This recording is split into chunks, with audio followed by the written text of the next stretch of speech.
What's up, War Report family? We are back with the Mix After Hours. Joining me following Taliah Scott is Auburn head women's basketball coach Johnnie Harris. Johnnie, we just got through talking to Taliah Scott, your brand new star. How excited are you now that she is finally here? She moved in yesterday. How excited are you about Taliah? I'm really excited about Taliah. I'm probably most excited about how she has embraced everything Auburn. Like she's really embraced Auburn, and I really believe Auburn is gonna embrace Taliah. It's she said a lot of great things during her interview, and she talked about the type of teammate that she's going to be.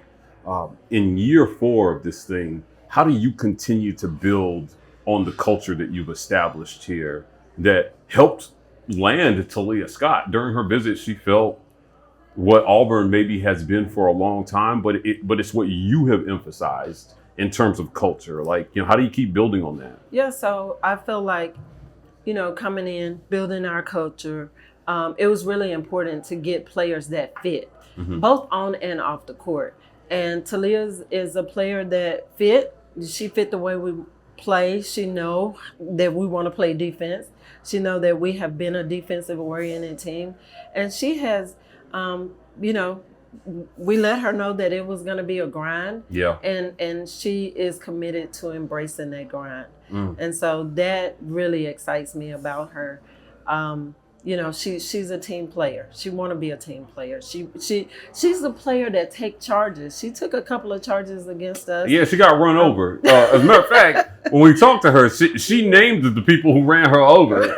I don't remember who ran her over. Oh, she does. But I'm gonna tell you, it is a very unselfish act to step in front of somebody going full speed and give your body up for your team. Like, that's very unselfish act. And not everybody will do that. And I've seen Taliah do that, not only in high school, she's done it in college. She did it in the McDonald's All-American game. Ooh. So that's a player who fits what we want to do. That's one of the most important plays in the game, in my opinion. And, she embraces that. Did you ever imagine that you would be able to land a player like Taliah Scott here at Auburn? I mean, Auburn has not been known for women's basketball, and in conference, you got a couple national champions. You've got, Arkansas. You've got Mississippi State, where you coached, that have been doing really well at that. But now here comes Auburn, and you're forced to be reckoned with on the recruiting trail. Like, how surreal was it when she committed for you? I mean, it was surreal, but I really believe that if we would be who we were, that she would see that we're genuine people. What you see is what you get. And we recruited Taliah when she was younger. So we already had a connection. And I hadn't talked to her in a long time. So when we finally, when she hit the portal and we finally was able to connect, it was like picking up from the couple of years that I recruited her before. So, to answer your question, what, did I ever think I would be able to get a player like that? I knew who I was recruiting before. Okay. And yes, we really thought we had a really good chance then. So when she came back, we knew we were going to go, full steam ahead after her. And yes, it was, it's a blessing to have a player like that. But I tell you what, we all believe that if we did, if we play the way we play, and we coach the way we coach, that we get players of that caliber. Yeah, you got a relatively young coaching staff that played a significant role in some of the bigger wins. You and I talked after you guys took down LSU. You gave Savannah Carter a lot of credit for the scout that she did on Angel Reese. And then Jemiah taking the ball from Angel on what ended up being kind of like the game sealing play. You got a young player. You've got a relatively young staff. Coach Fred has been around the block, but Coach D and Katera, not that removed as players. how are you doing as the head coach in terms of bringing your staff along? They have instant credibility, and we did talk about Savannah in that game, but my entire staff is amazing. Coach Katera, she scouted the Alabama game, and that game was on point. It's every game that, Coach D had Texas A&M. Stu had Missouri at Missouri. Coach Fred, Okay. so everybody. Coach Fred had Mississippi State. So everybody does their job, but it's not just one person. So you have a lead person on a scout, but everybody plays a part in every scout. And so that's the way I wanted it. We work really hard, but we work really well together. And so I just think, like I said, our staff is they're diverse.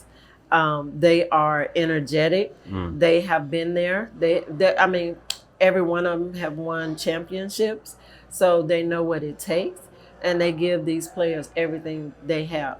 One of the things that I do is, and I got this from Coach Schaefer, being with Coach Schaefer all those years at Mississippi State, is I have players to come up and sign my door.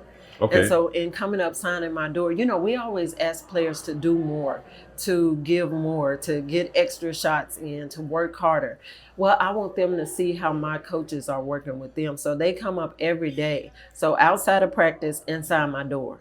So now they see how these young ladies are and men are in the professional workplace.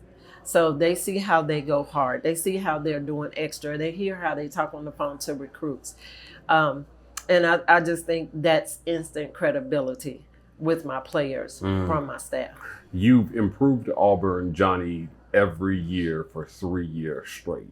Now maybe the expectation is challenging for the SEC, winning the SEC tournament, making the Sweet 16. How well positioned is Auburn to make that run that nobody thought was possible when you took over this program? You always want to get better. We're building a program. So, every once in a while, you can have a team that's, in the Sweet 16 and then maybe, not as good the next year. But we're trying to build a program to where you're there, to where, we're getting this program to where they're competing every night. And it's not just the basketball team, it's the fans. It's when you walk into Neville Arena, it's, you're coming into a monster. We're on you, the fans are on you, and it's just the entire program. That you're in for 40 minutes of hell when you walk into that building. 40 minutes of hell. That's probably my favorite slogan that you guys. That's a Nolan Richardson thing. Is it? Okay. But I'm from Arkansas. I grew up with 40 minutes of hell watching it, and man, in my opinion, that's the way to play. Yeah, I like the rise, but I think that you guys have risen. So maybe, hey, listen, we're out of the ashes now, so we're gonna give you hell. In closing, Johnnie, expectations have risen. You've improved the roster. From what I can see, you've improved the roster. You pulled off a little bit of a coup in getting Taylor Collins to return for another year. So your best defensive player is back. But you've got goals to make Taliah Scott, one of the best defensive players in the country as well, too. Talk to me about the freshmen that are coming in, though. They're kind of flying under the radar in this process, right? But are they going to be able to contribute for you this year? I believe they are, because those freshmen are hungry. They're working. They, every once in a while they'll post videos of them working, and they're always in the gym. Those kids are hungry. They know what it takes. They've been around. Are they on campus yet? They're not on campus yet, but they've been around.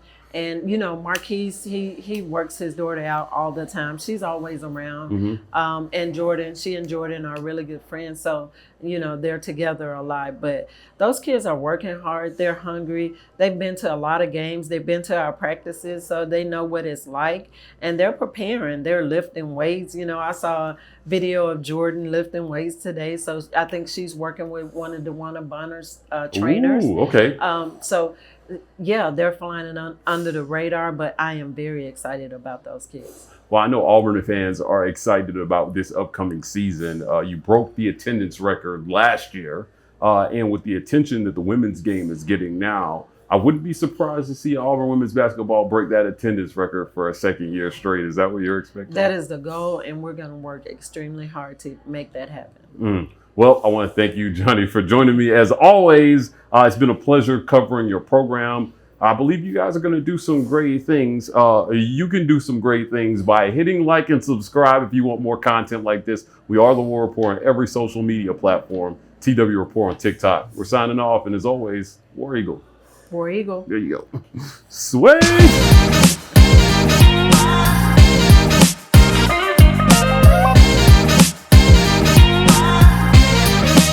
What's up, War Report family? We are back with another great edition of the Auburn Mix. Joining me today is special guest, former Auburn defensive lineman, Yes, sir. Yes, sir. Elijah McAllister. Elijah, let's jump right in here. Career is ended at Auburn. Yes. And you're on to bigger, better things, hopefully. But let's review last year. Yeah. You know, before we started recording, we talked a little bit about what Auburn's defense was like last year.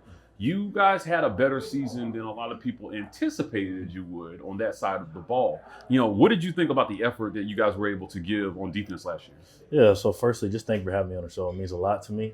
Just as far as, myself and the team last year, it was a great experience for me to come here, transferring from Vanderbilt and come here to be able to lead the team, lead the defense, be a captain, and just be able to, share my knowledge on and off the field to the guys to be able to, set themselves up for success this coming year. I felt like, obviously the win total wasn't what we wanted. From a defensive standpoint, we put, a nice foot, we set a foundation for us to be successful every single game.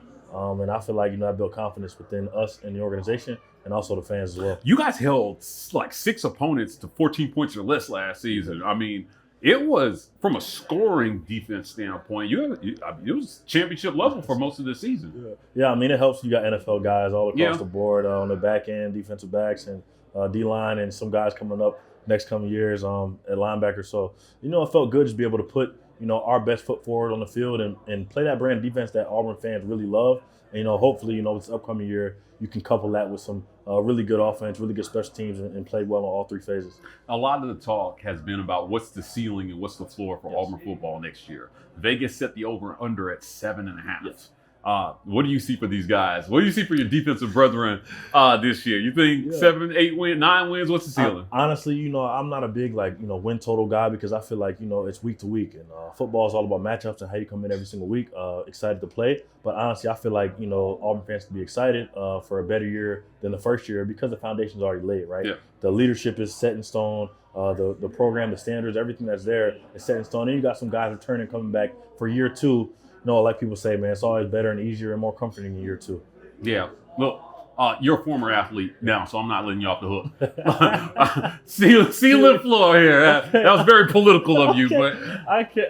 Oh man, you think they could get 9 wins next year? Yes, 100%. Okay. Yeah, yes. All right. That's what I'm saying. You're gonna ask me, I'll say yes and get 9 wins for sure because I have confidence in the team, not only the defense but the offense as well and the special teams. I've been in practices. I've seen guys. I have conversations with guys. I'm excited to be able to see them finally, put things on tape this year because, some stuff was left out there last year. Yeah. There were some things left on the field, particularly 4th and 31.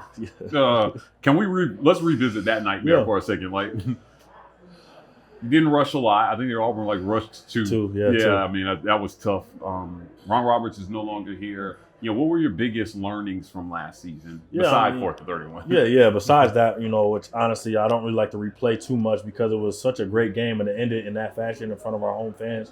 Left a bad taste in my mouth. But just for me and just last year, just in general, I felt really good about coming here and doing what we did. And I felt like throughout the year the defense continued to grow and the guys continued to get better throughout the course of the season for sure. Elijah, let's talk about NIL for a second. NIL has changed a lot of the dynamic of the current college football. Yes. So, you guys are receiving, compensation in some ways. Yeah. What was your experience with NIL here? I mean, you kind of came in on the front end, so you had to experience a lot of what I would call the experimentation of NIL from the collective and the sponsors. What was it like for you?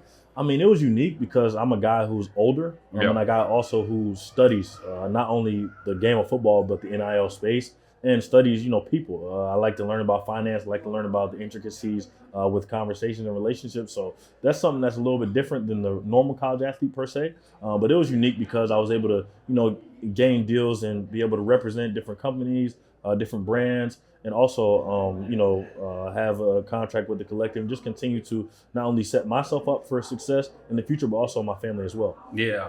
Do you think that guys understand the money side of this? We're going to get into it later, but man, like the money is complicated, right? They talk about, well, hey, you got to make sure you put your taxes aside and, there's some things going on. But do you feel like guys understand or can represent themselves even in the NIL space? Yeah, honestly, I don't think guys understand it at all. I mean, I'm coming in here, with an understanding of how life works, I feel like better than most, and I still had struggles with it. I still needed to have a team around me to be successful in that space. And it's something where, particularly if you think about incoming freshmen, sophomores, even some juniors who don't really know how to manage their money, or kids that come from places where, they're getting more money than their people in their family. It's tough to, really learn how to manage and kind of, navigate throughout the space. Yeah, it's it feels like it's a moving landscape. Yes. And so it's very difficult when you think, okay, well, here are the rules, here are the things. I mean, I went to school in a day where if you took $5 from anybody, you could lose your eligibility forever, Wow. right? It was tough. Yeah. Now,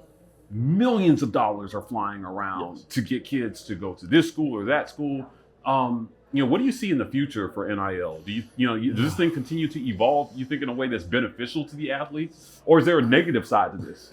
Honestly, I think it'll continue to evolve in a way that's beneficial for the athletes, but not so much beneficial for the NCAA as a whole. I think the focus to continue to grow on the emphasis on athletes empowerment, access to athletes from a fan perspective, and also just an understanding that, they're important to this business just as much as the people who love the business and are involved in the decision making are as well. So I think it'll continue to, be more athlete empowered central. Yeah, as a guy who came from Vanderbilt, where you got sports at Vanderbilt, but you don't have sports at Vanderbilt. It's a little different. Yeah, it's different. Yeah, right. I remember we did an interview with the wide receivers and Cam Brown. We asked him about you, and Cam was like, for a Vandy guy, he's all right. And I was like, what does that even mean, Cam? Do you, when you look back on the decision to leave Vanderbilt and come to Auburn, do you feel like you made the right decision? 100%. I would never change that decision for the world. Not only for how the Auburn family embraced me off the field and how I was able to lead the team on the field, but it made me a better player, a better football player, a better athlete, a better person.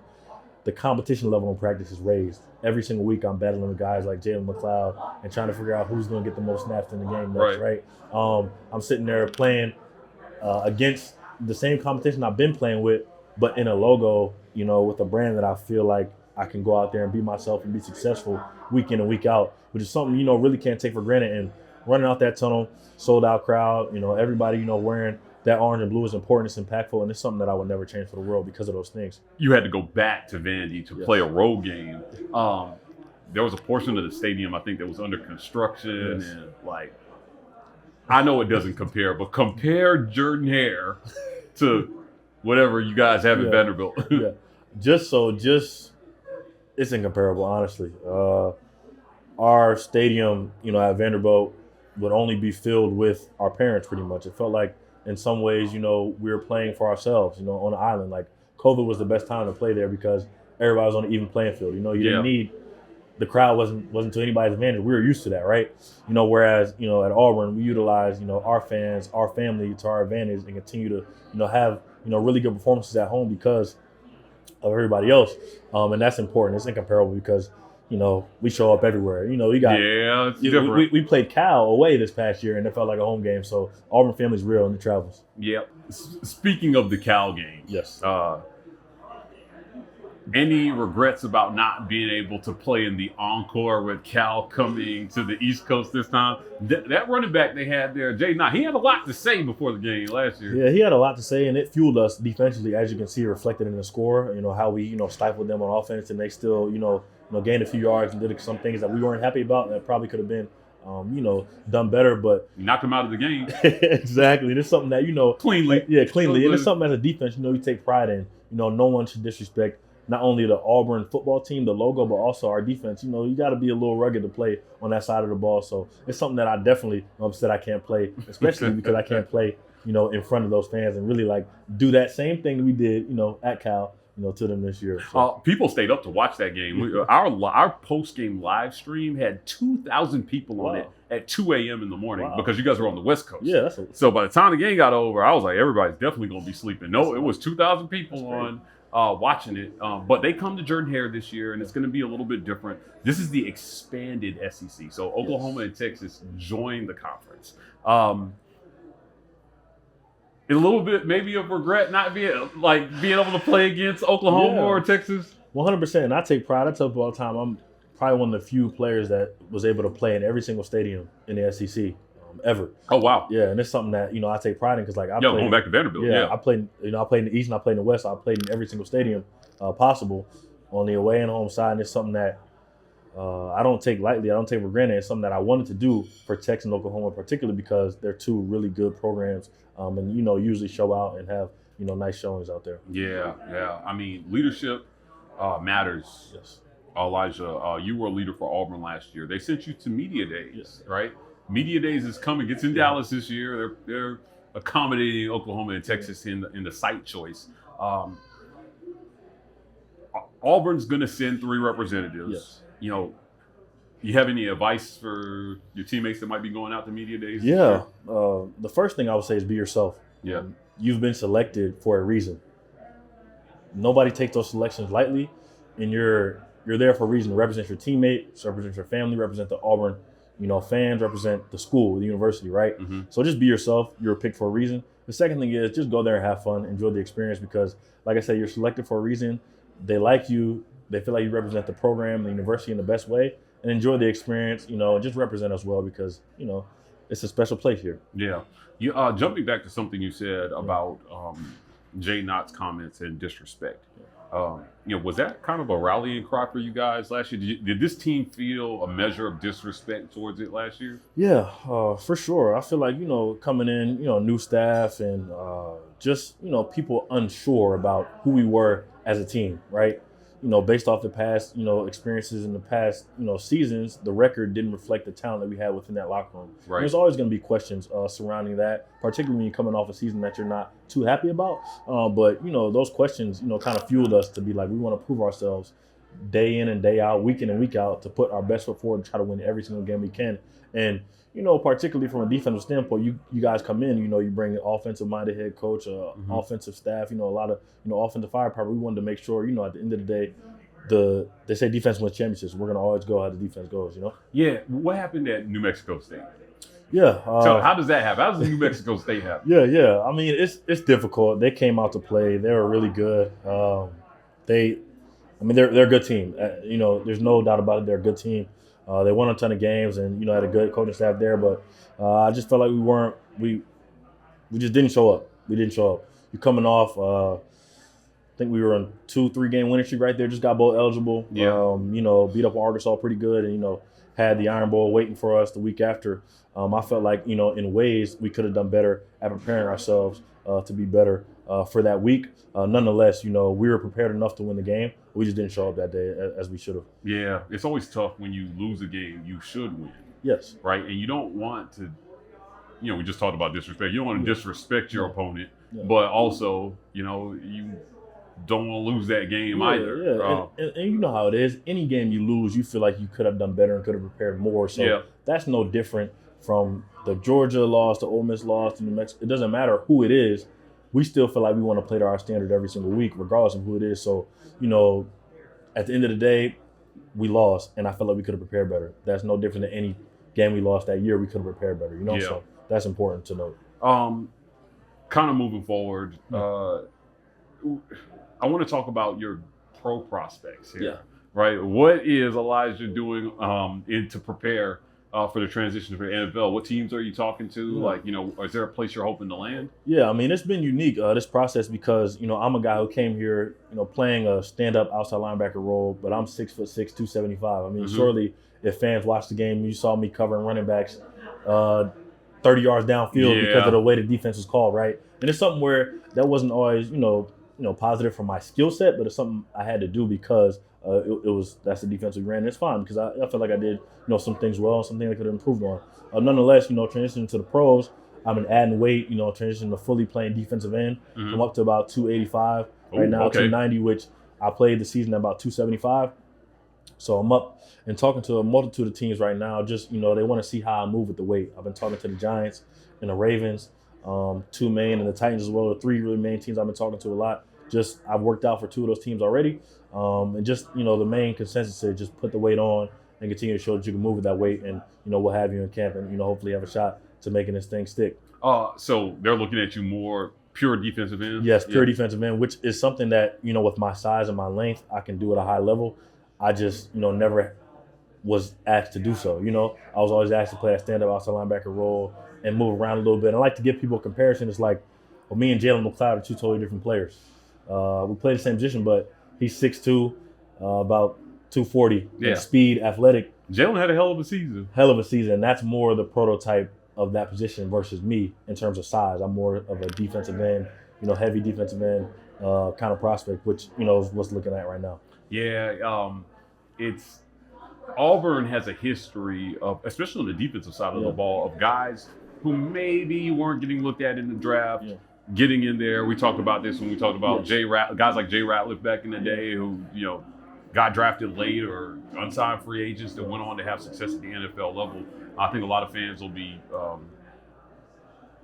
patiently waiting to see, how you do with that process. But you're more than just football. Yeah. You got a lot of things going on, right? You started a business venture that's NIL related. Yes. Tell me about what you got going on that side. Yeah, so, a lot of people, like to take the soundbite of when I was at SEC Media Days and I said I wanted to be like Thanos to capture all my Infinity Stones, right? That was a little funny, but it's something that, God put ambition in my heart. He put, this ambition in my heart to be successful in a lot of different avenues because he feels like I can do it while also honor him through that platform. So the NIL firm is what, this business is called, and what, it's been on my heart for a long time, 2 or 3 years, because I know the NIL space and I know what it needs. And this, this NIL firm is something where, for me and my team, we want to protect athletes, protect them from a lot of different things, protect them from,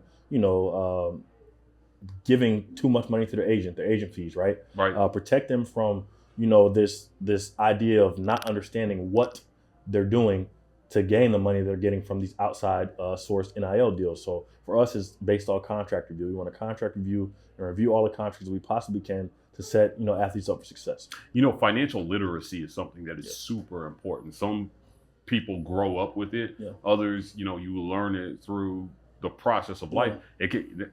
There can be some mistakes in there that cause you to learn the hard way, right? Yes. It sounds like what you guys are trying to do is you're trying to prevent athletes from learning the hard way in the NIL space, that if you don't watch your money or if you don't understand the contract, people will take advantage of you. 100%. And that's something, like I always say, I felt like I was ahead of the curve in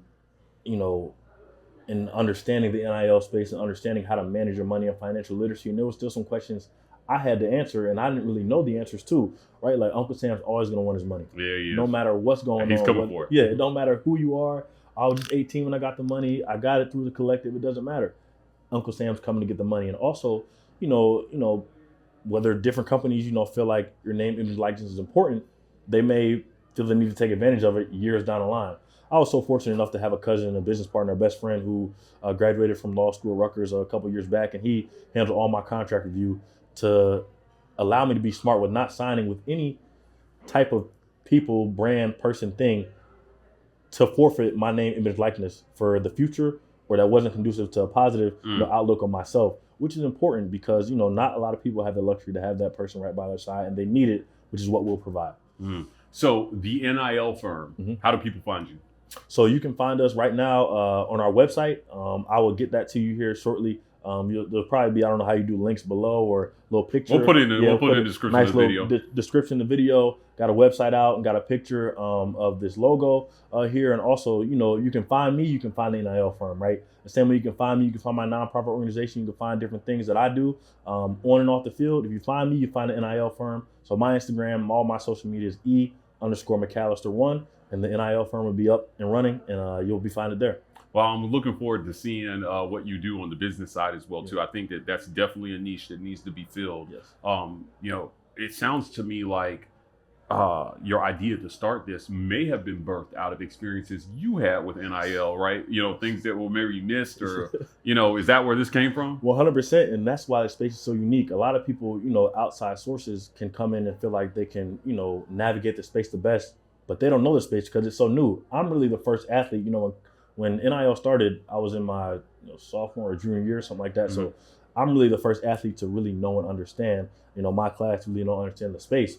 So my experiences led me to this opportunity, this business adventure, to be able to help athletes like myself in the future to better set themselves up for success. So don't make the same mistake I did, because, like I said, I still had my, mistakes, even though I had my team in my corner to help. And now I know, the pitfalls, the things that, can be better. Yeah, well, I'm looking forward to seeing you share your knowledge with your fellow athletes to help set them up for success. Yeah. You've got us set up for success here at the War Report. Guys, that's it for another great edition of The Mix with my guy, Elijah McAllister. We're at Vintage 2298 Restaurant and Butcher Shop here in Auburn, Alabama, enjoying some great food and having a great discussion. Check them out if you're looking for something great to eat in the area. And check us out on social media at The War Report, every social media platform. TW Report on TikTok. We're signing off, and as always, peace.